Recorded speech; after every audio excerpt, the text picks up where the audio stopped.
Hello students, बहुत बहुत स्वागत है आप सभी का एक और नए लेक्चर में। लगातार हम लोग जीके के पोर्शंस को कवर कर रहे हैं और अभी के इस टाइम में भी अपना क्लास जीके का है। एक और जीके का क्लास है और जीके के इस क्लास में कह सकते हैं लगभग जितने भी सारे पीडब्ल्यूसी के एंट्रेंस के टेस्ट के लिए जितने भी सारे टॉपिक पे आपको जीके जाने की ज़रूरत है, मतलब जितने भी सारे जनरल नॉलेज के क्वेश्चन बनते हैं, जितने भी डिफरेंट टॉपिक्स पे हैं, ऑलमोस्ट मैंने लगभग 90% सारी चीज़ों को मैंने कवर कर लिया है। और ये जो आपका जीके का पोर्शन है ये आपका बहुत ज़्यादा मोस्ट इंपॉर्टेंट हो जाता है लगभग सारे कोर्सेज़ के लिए, जैसे बीएमसी के लिए, बीबीए के लिए, बीसीए के लिए, बीकॉम के लिए, बीए के लिए, बीएससी के लिए, लगभग कह सकते हैं ये सारे कोर्सेज के लिए आपके जीके के लिए पोर्शन क्या है, आपका जीके का पोर्शन मोस्ट इंपॉर्टेंट है। और आज की इस क्लास में जीके को हम लोग कवर करने वाले हैं जीके बेस्ड ऑन इन्वायरमेंट पे, यानी इन्वायरमेंटल पे भी कुछ जीकेज आते हैं, जीके के क्वेश्चन आते हैं, तो इन्वायरमेंट बेसिस पे भी जीके के क्वेश्चंस को आपको क्या करना है, मेमोराइज करके रखना है, मोस्ट इंपॉर्टेंट को ध्यान में रखना है। और मैंने इससे रिलेटेड जो पीडीएफ है, पीडीएफ मैंने आपको ऑलरेडी ग्रुप में भेज दिया है, लेकिन इस क्लास इस लेक्चर के माध्यम से क्या कर रहे हैं, पीडीएफ को रिड्यूस कर दे रहे कि पूरा पीडीएफ आपको याद रखने की जरूरत नहीं है। जो मैं बस बता रहा हूँ बस इंपॉर्टेंट से आप क्या कर लीजिए, नोट्स बना करके अपना रेडी कर लीजिए, ताकि जब मैं मॉक टेस्ट लूंगा अपना 1 जून से तो फिर क्या हो सके, आप सारी चीज़ों को मेमोराइज कर सके इजी वे में और आपका मॉक टेस्ट में बेहतर प्रदर्शन हो सके और कह सकते हैं आपके एंट्रेंस एग्जाम में बेहतर मार्क्स आ सके। बाकी जो भी सारे स्टूडेंट्स अभी तक एंट्रेंस के एग्जाम के क्लासेस से ज्वाइन नहीं हुए, क्लासेस से ज्वाइन हो सकते हैं, क्योंकि लास्ट टाइम का जो मॉक टेस्ट होगा वो गूगल मीट पे लाइव चलेगा और वो मॉक टेस्ट अगर आप कर लेते हैं तो कह सकते हैं आपके लिए सारा कल्याण है। 10 दिन में कम से कम एटलीस्ट अगर आप क्वेश्चन में अगर आपको याद करा दूंगा तो 500 प्लस आपको क्वेश्चन याद करा दूंगा, जिसमें से इस 500 में से तकरीबन आपके 70 से 80% क्वेश्चन आपके इसी पीडीएफ से रहेंगे, इसी मॉक टेस्ट से रहेगा, तो ये आपके लिए बहुत ज़्यादा यूजफुल रहेगा। तो आप क्लासेस को ज्वाइन कर सकते हैं। क्लासेस से ज्वाइन करने के लिए क्या करना है, 9065179925 आपको मैसेज करना है और आपको बताना है कि पटना यूनिवर्सिटी से आपको इस कोर्स के प्रिपरेशन के लिए क्या करना है, आपको क्लास से ज्वाइन करना है। ये सारा डिटेल के साथ क्या कर सकते हैं, ज्वाइन कर सकते हैं। स्टार्ट करते हैं आज के इस क्लास को और जानते हैं बेस्ट और top GK based on the environment. So ये रहा पीडीएफ जो मैंने पीडीएफ आपके ग्रुप में भेजा है और इसमें सारे मोस्ट इंपॉर्टेंट क्वेश्चन का कलेक्शन है एज ए एमसीक्यू के फॉर्म में, चूंकि आपको याद करना भी है, चूंकि आपके टेस्ट में भी जो आपका टेस्ट होगा पीडब्ल्यूसी का उसमें भी जो आपके क्वेश्चन होंगे वो एमसीक्यू बेस्ड क्वेश्चन ही आएंगे। और ये जो पीडीएफ है इसमें 50 बेस्ट क्वेश्चन है, किस पर बेसिस का, एनवायरमेंट पे बेसिस का। इसमें हिंदी इंग्लिश दोनों मीडियम में है, तो जो भी आपका मीडियम रहे आप उसके अकॉर्डिंग पढ़ सकते हैं। और मैं अभी जो मोस्ट इंपॉर्टेंट क्वेश्चन है वैसे सारे मोस्ट इंपॉर्टेंट क्वेश्चन को इस पीडीएफ के माध्यम से क्या करा दे रहा हूँ, कंप्लीट करा दे रहा हूँ। तो सबसे पहला क्वेश्चन आता है कि what is the strategy of the conservation of biodiversity, यानी बायोडाइवर्सिटी का मेन स्ट्रेटजी क्या होता है। तो मेन स्ट्रेटजी क्या है कि बायोस्फीयर को क्या करना, रिजर्व करना। तो यहाँ क्वेश्चन क्या था कि which one of the following is the important strategy of the conservation of biodiversity, यानी बायोडाइवर्सिटी को कंजर्व करने का मेन एम क्या होता है, मेन उसका इंपॉर्टेंस क्यों है। तो इंपॉर्टेंस क्यों है, तो इसका इंपॉर्टेंस इसलिए क्योंकि बायोस्फीयर को क्या करना है, रिजर्व करना है।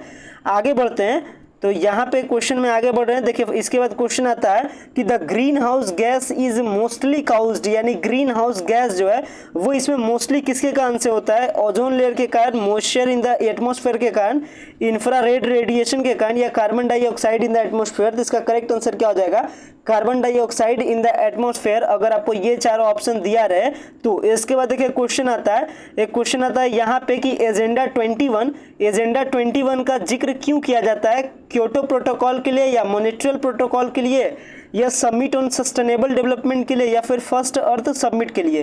तो ये जो आपका एजेंडा 21 है वो किस पर हुआ था, फर्स्ट अर्थ समिट पे हुआ था, तो ये आप ध्यान रखिएगा। इसके बाद यहाँ पे क्वेश्चन जनरली पूछा जाता है कि बताइए इनमें से कौन सा ग्रीन हाउस गैस ने है। तो याद रखिएगा नाइट्रोजन ग्रीन हाउस गैस ने है, मीथेन भी आपका ग्रीन हाउस गैस है, नाइट्रस ऑक्साइड भी ग्रीन हाउस गैस है और कार्बन डाइऑक्साइड भी ग्रीन हाउस गैस है, but nitrogen is not a green house gas, इसको याद रखना है। आगे बढ़ते हैं तो यहाँ पे क्वेश्चन आता है the use of fossils fuel is responsible for the increase the amount of which gas in the atmosphere, यानी कि जो अपना ईंधन वगैरह है, जो फॉसिल्स फ्यूल है या कह सकते हैं जो कोल और पेट्रोलियम वगैरह है, इसका जो आप यूज करते हैं इससे एटमॉस्फेयर में कौन से गैस में इंक्रीमेंट हो रहा है, कौन से गैस में इंक्रीमेंट हो रहा है, तो आपको बताना है क्या, कार्बन डाइऑक्साइड में। आगे बढ़ते हैं तो देखिए यहाँ पे आता है कि Ramsar convention is associated with the conservation of, यानी रमसार जो कन्वेंशन है इसका डिस्कवरी, इसका जो इम्प्लांटेशन है वो किसके कंजर्वेशन के लिए किया गया था, तो इसका किया गया था वेटलैंड्स के कंजर्वेशन के लिए। आगे बढ़ते हैं तो देखिए यहाँ से पूछता है कि the greatest diversity of animals and plant species occurs in, यानी जो ग्रेटेस्ट जो आपका कह सकते हैं सबसे ज़्यादा जो जैव विविधता है जहाँ जीव जंतु का और पौधों का, वो किस में होता है, कौन से फॉरेस्ट में। यहाँ देखिए कुछ आपको एग्जांपल दिया जा रहा है, इक्वेटोरियल फॉरेस्ट में, डिजर्ट्स एंड स्वान में, टेम्परेचर डिसिडुअस फॉरेस्ट में, या ट्रॉपिकल मॉइस्ट फॉरेस्ट में। इसका आंसर क्या हो जाएगा, इक्वेटोरियल फॉरेस्ट में।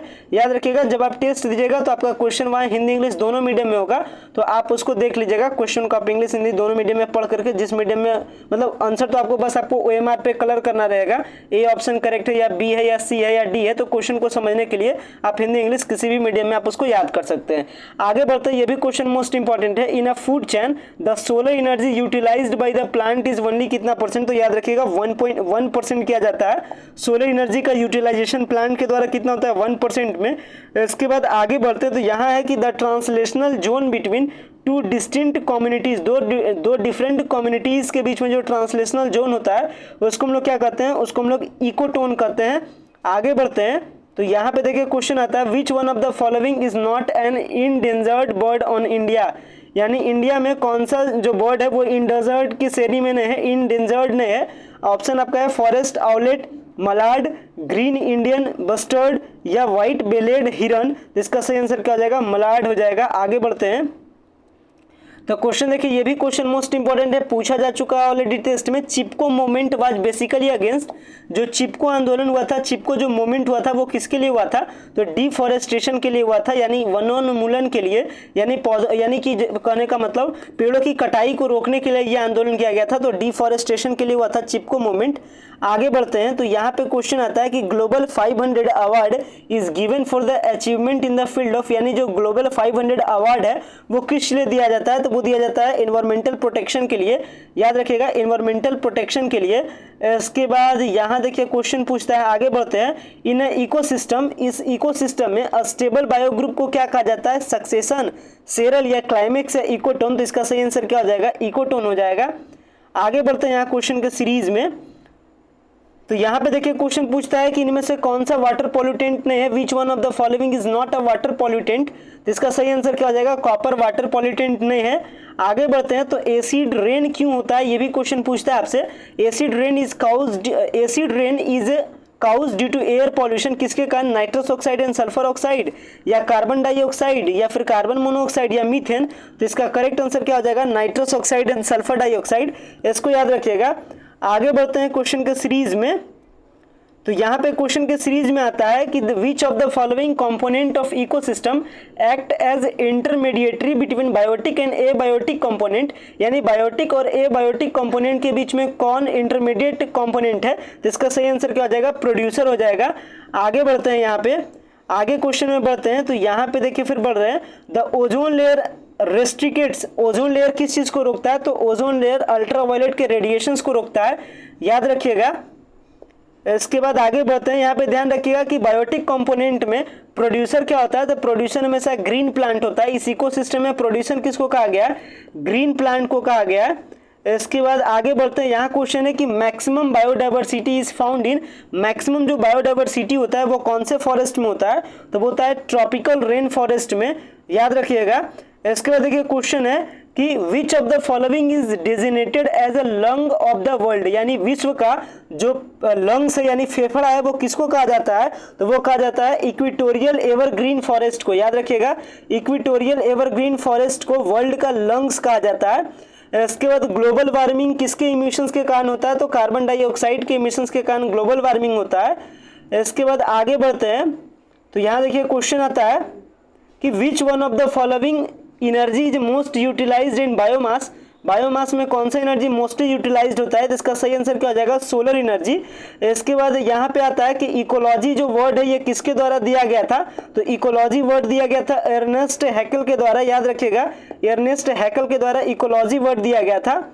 इसके बाद यहाँ आता है कि ओजोन का फॉर्मेशन कौन से प्रोसेस से रिलेटेड है, तो ओजोन का फॉर्मेशन फोटोकेमिकल प्रोसेस है।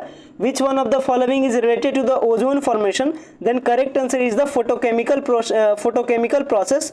आगे बढ़ते हैं यहाँ क्वेश्चन में तो यहाँ पे आता है the author of green development, green development के ऑथर कौन थे, ग्रीन डेवलपमेंट बुक के ऑथर कौन थे, याद रखिएगा WM अदमास। इसके क्या थे, ऑथर थे। इसके बाद देखिए यहाँ आता है लाइकेन के बारे में। लाइकेन बेस्ट इंडिकेटर किस चीज़ का है, तो लाइकेन बेस्ट इंडिकेटर है एयर पॉल्यूशन का। याद रखिएगा लाइकेन के बारे में किसका इंडिकेटर है, तो एयर पॉल्यूशन का है। इसके बाद जो इकोसिस्टम वर्ड है, ये इकोसिस्टम वर्ड किसके द्वारा आया था, तो एजी टेंसले के द्वारा आया था। और एक मैंने ऊपर में वर्ड बताया था इकोलॉजी के बारे में। इसके बाद जो मैंग्रोव फॉरेस्ट है, मैंग्रोव फॉरेस्ट एशिया में सबसे ज़्यादा कहाँ फैला हुआ है, सबसे ज़्यादा कहाँ स्प्रीड है, फिलीपींस में, इंडोनेशिया में, मलेशिया या इंडिया में। तो इसका करेक्ट आंसर क्या हो जाएगा, इंडोनेशिया में। इंडोनेशिया में मैंग्रोव का जो फॉरेस्ट है वो सबसे ज़्यादा है।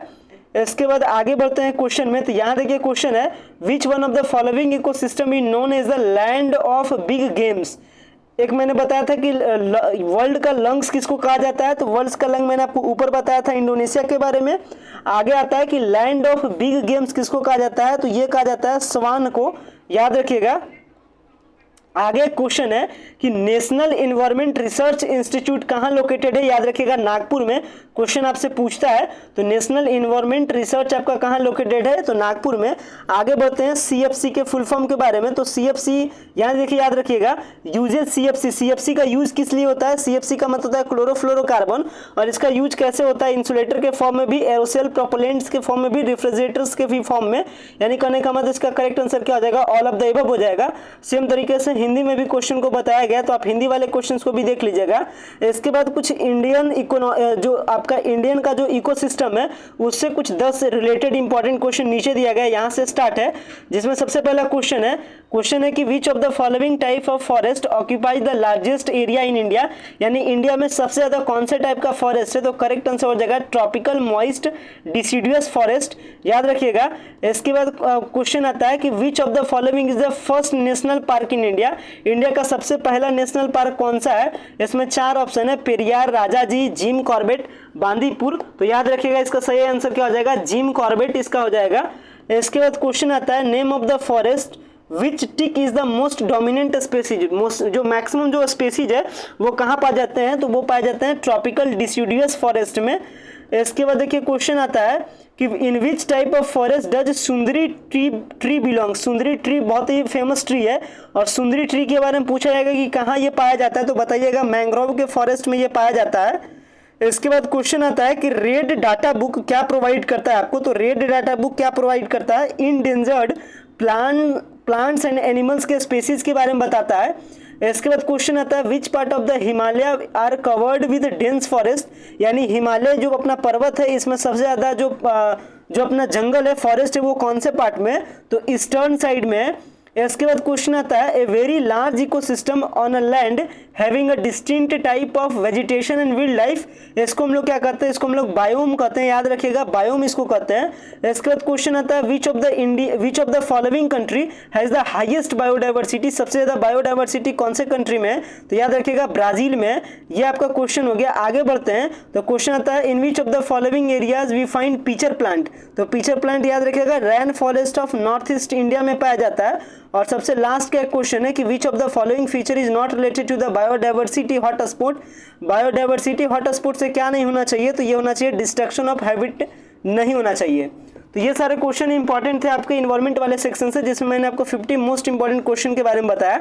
जिसमें इन्वायरमेंट से जो सारे क्वेश्चन है वो मैक्सिमम उम्मीद है कि यही सारे सेक्शन से आपसे रहेंगे।